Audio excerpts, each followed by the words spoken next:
Hello, my YouTube friends, and happy Sunday. As always, you guys know my name's Adam Khan, even though you don't see me.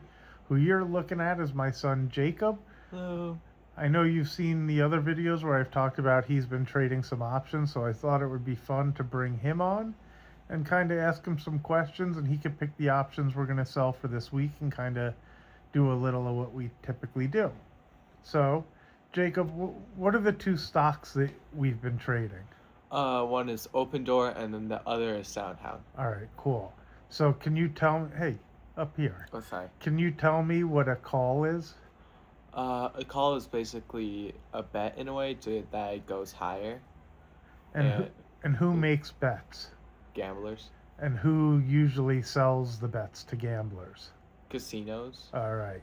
And if you had your choice of either being a gambler or a casino, what would you like to be?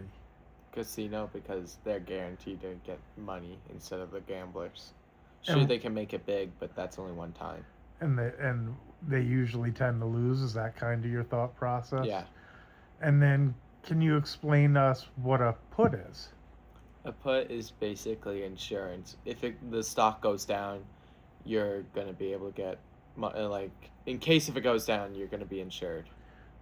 Meaning the person who buys a put, they're insured if it goes lower? Is that kind of what you Well, mean? like if the stock does go below $14, let's say, and you had a put of 14.50, you'll be able to sell at 14.50 instead of $14. Okay, if you were the buyer, correct? Yeah, the buyer. Okay. And what happens if you sell the put and it goes to $14 and you had the 14.50 put? You have to buy it from 14.50.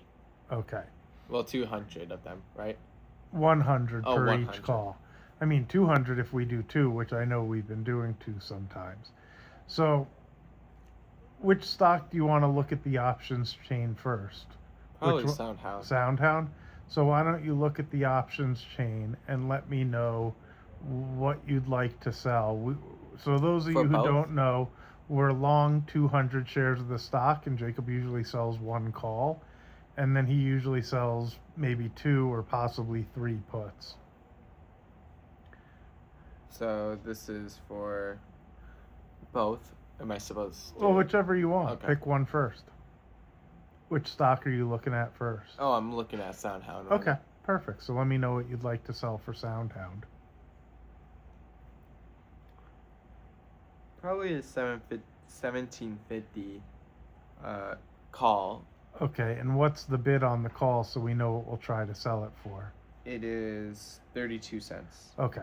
So what that translates to for you guys is the 32 cents is 100 shares, so that's $32 that we'll try to collect to sell that call on Monday when the market's open. And what And then puts, maybe pick two puts you'd like to sell. for my put, I'd probably want one that is maybe 14.50, and then another that is 14. Okay, and what are the bids on those? 14 cents and 23 cents. Okay.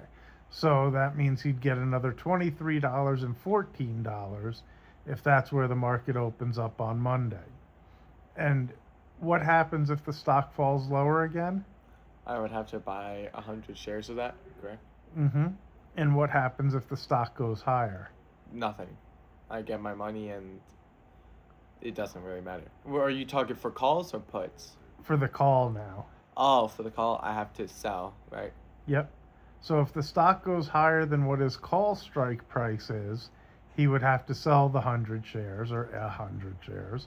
And if it falls at 14.50, he would have to buy 100 shares, and at 14 he would have to then buy another 100 shares. And now what about Open Door? What would you like to do in it? Let me look at the options. And we don't own any Open Door, so he's only going to sell puts. So, okay, so maybe 750 put, which is 18 cents, Okay. and then maybe an $8 put for 32 cents. Okay. So what's your thought process as to why you chose those? Well, I see from the price it dropped 46 cents, which is 5% of it. So I'm assuming that it would probably go up instead of go down, which is why I'm trying to get it a little closer for the puts to the original price, which is $8.63. And the closer you go to where the stock's trading, do you get more money or less money when you More sell money. puts? So that's attractive if you think the stock might go higher, right? Yeah, and it's not all that expensive, so I can take a blow on it. That's what I'm also thinking about. So if it drops, you're okay buying 200 shares and then Yeah, and because it's only $8. and if you end up owning 200 shares, next week what do we maybe look to do? Calls. To sell some calls to try to get out of the shares, right? Yeah. And then you collect more premium, so it's okay either way. Yeah, And that's of course. and you understand, like, the only thing that could suck is if it just falls and falls and falls, Yeah, that would really suck. where it's tough to get out of it and just end up owning the stock. And yeah, that's basically all I want to sell for puts. Okay. And do you have any questions for me or anything that?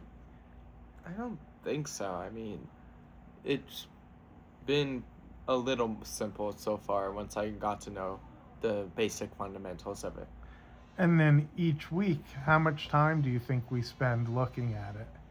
Like on the weekends, 30 minutes probably, at least. And for weekdays, no time since I focus on my other stuff. So basically, we go over it for about a half hour on the weekend. You pick the trades. I Yep. put them in on Monday for you. And then during the week, you don't even look. We just deal with it again the next week based on whatever happened in the market, right? Mm-hmm. So, do you think that's pretty cool so far? Yeah, it is. So, all right. Anyway, that was it. Say hi to Jacob and say goodbye. As always, if you haven't already, hit that subscribe button, smash the like button, make some comments. Feel free to ask Jacob some questions if you have them. I'll let him know what they are. And have a great day. Bye-bye.